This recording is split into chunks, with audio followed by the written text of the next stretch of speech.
Hi అండి, good morning. ఎలా ఉన్నారు? అందరూ బాగున్నారు అని అనుకుంటున్నాను, బాగుండాలి అని కోరుకుంటున్నాను. నేనైతే ఎప్పుడులానే యావరేజ్గానే ఉన్నాను. యాక్చువల్గా ఈరోజు మీతో షేర్ చేసుకునే వీడియో ఏంటంటే, నేను మార్నింగ్ ట్రావెల్ చేసి నా స్కూల్ సైడ్ వస్తాను కదండి. ఈరోజు యాక్చువల్గా ఒక విచిత్రమైన సంఘటన జరిగింది. బస్సులో ఒక పెద్ద ఆవిడ ఎక్కారు.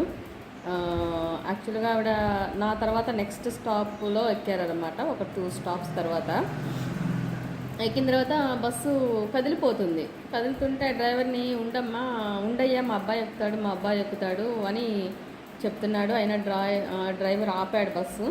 బట్ ఆ అబ్బాయి అనేది ఎక్కడా లేరు. నువ్వు వస్తే ఒక్కమ్మ, లేకపోతే లేదు, దిగిపో, అది ఇది అనేసరికి నువ్వు అటు ఇటు కాకుండా ఇక్కడ తీస్తే నేనేం చేయాలి, అది ఇది అని అంటుంది.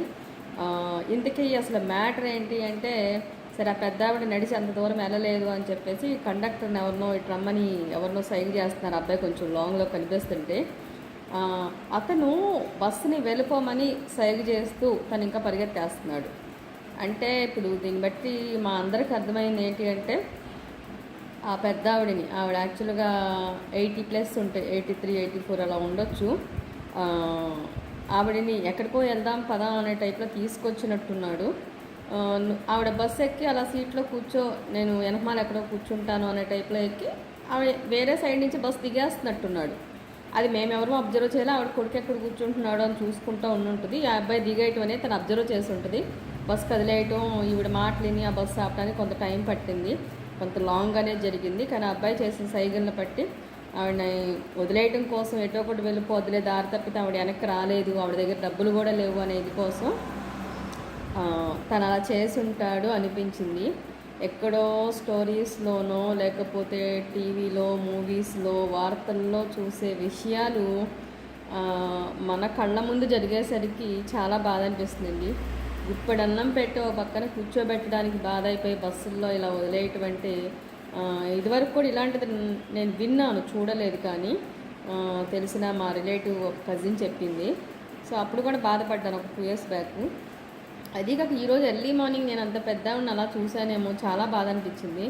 ఆవిడని బస్సు దిగేసేయమని చెప్పారు. సరే దిగేసేయమ్మా, నువ్వు ఎంత దూరం అని వస్తావు అని చెప్తే ఇంకా ఆవిడ దిగేశారు. నాకైతే చాలా జాలనిపించింది. అసలు ఆవిడ ఎప్పుడు ఎలా వెళ్తారు, ఎవరు సపోర్ట్ చేయరు కదా, ఏం చేస్తుంది ఏంటి అని ఆవిడే నాకు మైండ్లో తిరుగుతూ ఉంది అసలు.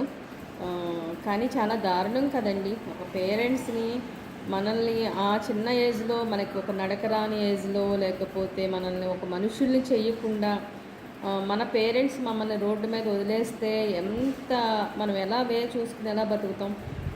మనకు ఒక ఏజ్ వచ్చాక మనల్ని ఒక చదువు సంధ్య చెప్పించి అప్పుడు ఒక ఆఫ్టర్ 20 తర్వాత కొంతవరకు లీవ్ చేస్తారు, లేకపోతే 25 తర్వాత సరే వాళ్ళ ఇష్టానుసారం వాళ్ళు చేస్తారు. మంచి అయినా చెడైనా ఇంక మన చేతుల్లో ఏం లేదు, పెంచి పెద్ద చేసాం. మంచి వేలో వెళ్తే మంచిగా బతుకుతారు, లేదు బ్యాడ్ వే తీసుకుంటే వాళ్ళ లైఫ్ వాళ్ళు పాడు చేసుకున్న వాళ్ళు అవుతారు. మనం ఏం చేయలేం కదా అనే కాన్సెప్ట్తో అప్పుడు ఊరుకుంటారు తప్ప, చూస్తూ నడి రోడ్డు మీద పసిపిల్లల్ని అయితే ఎవరో ఇక పెళ్లిగా ముందుకు అనేసి అలా పిచ్చి పిచ్చిగా చేసేవాళ్ళు అయితే తప్ప ఆల్మోస్ట్ ఏ కసాయి వాళ్ళు కూడా తల్లిదండ్రులు ఉన్నంతలో గంజైనా పోసుకుని పెంచుకుంటారు తప్ప వదిలిపెట్టరు.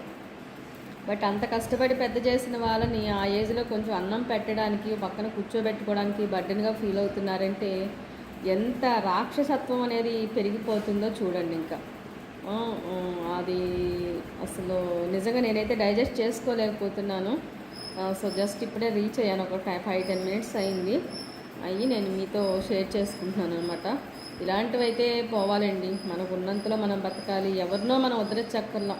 మన ఇంట్లో మన తల్లిదండ్రులను అవసరానికి చూసుకుంటూ, లేకపోతే మన పిల్లలను మన అవసరానికి చూసుకుంటూ ఇంతవరకు మంచిగా ఆలోచిస్తే చాలు కదా అనేది నా ఒపీనియన్. మరి ఎనీవే, థ్యాంక్ యూ అండి.